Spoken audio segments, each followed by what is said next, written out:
ഒരു പതിറ്റാണ്ട് മുൻപ് ആരും തിരിഞ്ഞു നോക്കാതിരുന്ന ലാഭകരമാകില്ല എന്ന് എഴുതിത്തള്ളിയ ഒരു പദ്ധതി ഇന്ന് ലോകത്തെ ഏറ്റവും വലിയ ഷിപ്പിംഗ് കമ്പനിയെ കൊണ്ട് കോടികൾ ഇറക്കാൻ കെൽപ്പുള്ള കമ്പനിയായി മാറുകയാണ്. കേരളത്തിൽ വിഴിഞ്ഞം ചർച്ചയാകുന്നത് ഓഹരി കൈമാറ്റത്തിന്റെ പേരിലാണെങ്കിൽ ദേശീയ തലത്തിൽ വിഷയം ചർച്ചകൾ നിറയുന്നത് ലാഭകരമല്ലെന്ന് കണ്ട് ഏറ്റെടുക്കാൻ പലരും മടിച്ച പദ്ധതി ഏറ്റെടുത്ത് വിജയിപ്പിച്ച അദാനിയുടെ മികവിന്റെ പേരിൽ കൂടിയാണ്. വിഴിഞ്ഞം തുറമുഖത്തിന്റെ ഓഹരി കൈമാറാനുള്ള അദാനിയുടെ നടപടി കൂടുതൽ വിവാദവുമാവുകയാണ്. സംസ്ഥാന സർക്കാരിന്റെ അനുമതിയില്ലാതെ ഓഹരി കൈമാറാനുള്ള നീക്കത്തിനെതിരെ സർക്കാർ അതൃപ്തി അറിയിച്ചു കഴിഞ്ഞു. എന്നാൽ ഓഹരി ഇടപാടുമായി മുന്നോട്ടു പോകാനാണ് അദാനി ഗ്രൂപ്പിന്റെ ശ്രമവും. ഇതിനായി ന്യായീകരണങ്ങളും നിരത്തുകയാണ് അദാനി ഗ്രൂപ്പ് അധികൃതർ. പ്രതിപക്ഷം ഉയർത്തുന്ന വാദങ്ങളെ ഖണ്ഡിക്കുന്ന വിധത്തിലാണ് വിഷയത്തിൽ അദാനി ഗ്രൂപ്പിന്റെ പ്രതികരണം.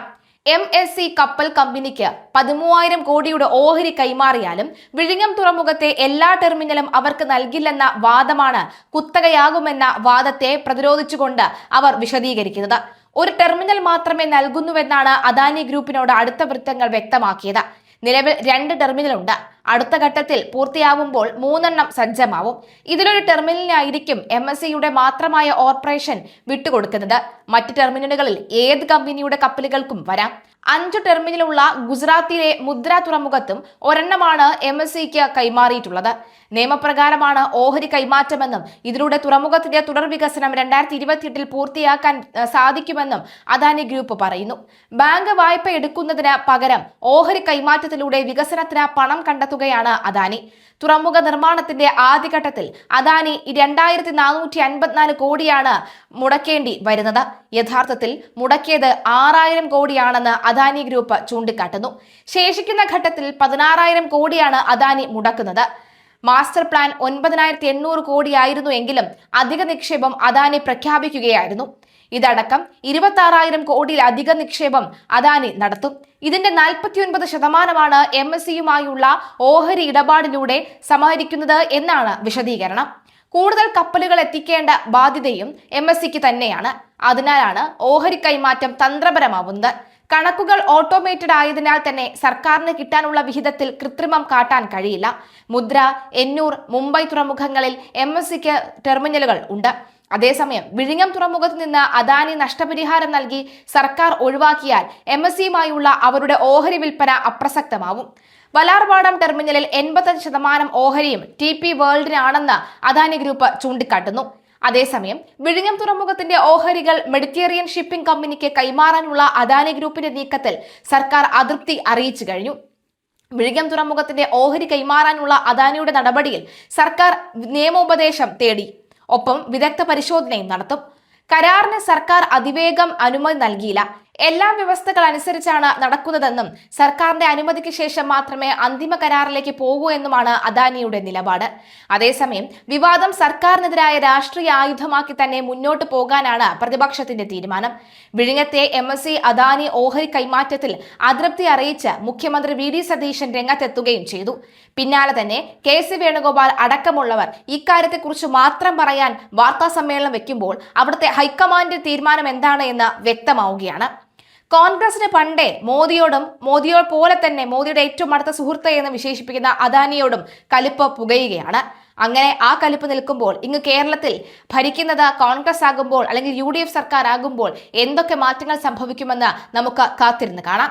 ഏതായാലും സംസ്ഥാന സർക്കാരിനെ അറിയിക്കുകയോ സർക്കാരുമായി കൂടിയാലോചന നടത്തുകയോ ചെയ്യാത്തതാണ് അദാനി വിഴിഞ്ഞം പോർട്ട് പ്രൈവറ്റ് ലിമിറ്റഡ് 41% ഓഹരി പങ്കാളിത്തത്തോടെ മെഡിറ്ററേനിയൻ ഷിപ്പിംഗ് കമ്പനി നിക്ഷേപം നടത്തുന്നു എന്ന പ്രഖ്യാപനം ഉണ്ടായത്.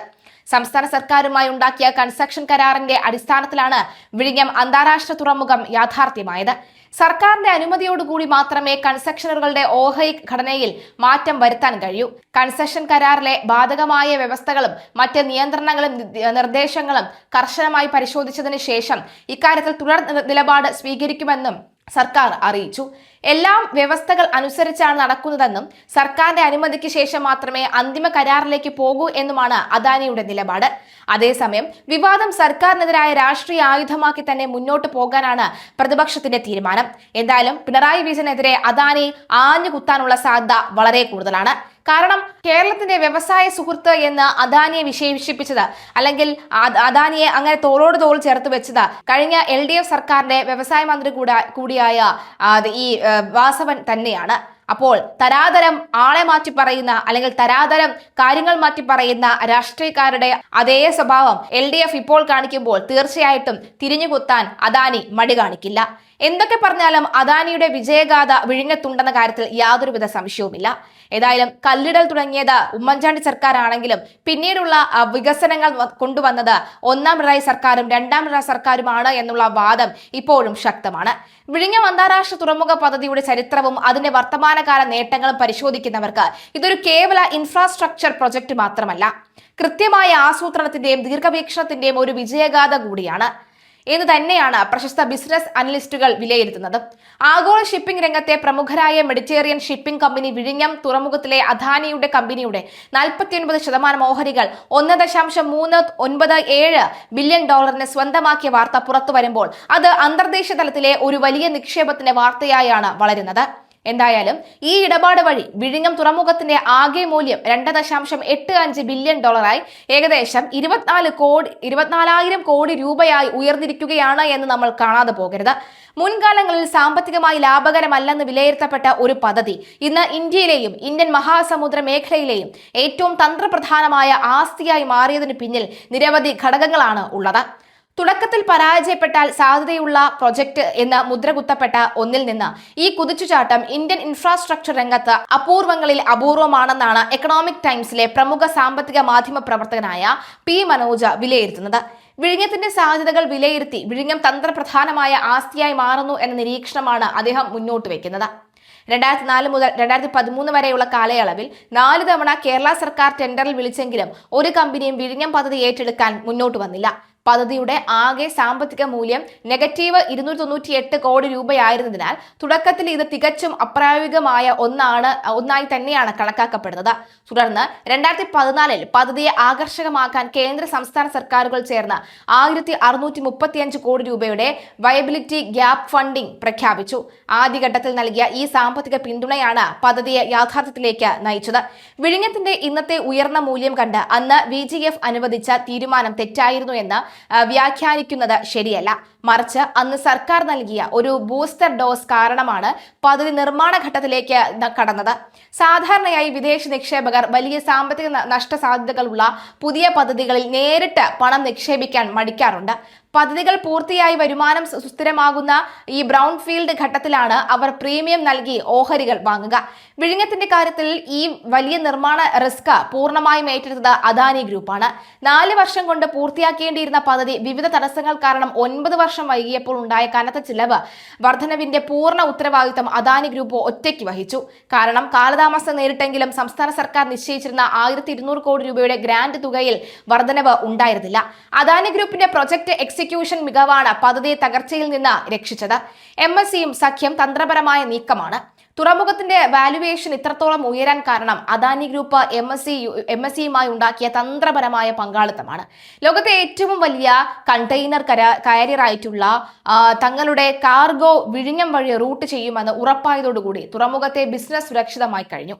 കപ്പലുകൾക്ക് വിവേചനമില്ലാത്ത പ്രവേശന സ്വാതന്ത്ര്യമാണ് ഇവിടെ ഉള്ളതെങ്കിലും തങ്ങളുടെ പ്രധാന കേന്ദ്രമായി വിഴിഞ്ഞത്തെ തിരഞ്ഞെടുത്തതോടുകൂടി അന്താരാഷ്ട്ര വിപണിയിൽ ഇതിന്റെ മൂല്യം വർദ്ധിച്ചു. കൂടാതെ ചെങ്കടൽ പ്രതിസന്ധിയും സിംഗപ്പൂർ, കൊളംബോ തുറമുഖങ്ങളിലെ കനത്ത തിരക്കും കാരണം ആഗോള കപ്പൽ ഗതാഗതം പ്രതിസന്ധിയിലായ കൃത്യസമയത്താണ് വിഴിഞ്ഞം പ്രവർത്തന സജ്ജമായത്. ഈ അനുകൂല സാഹചര്യം വിഴിഞ്ഞത്തിന്റെ ഡിമാൻഡ് വർദ്ധിപ്പിക്കുന്നുമുണ്ട്.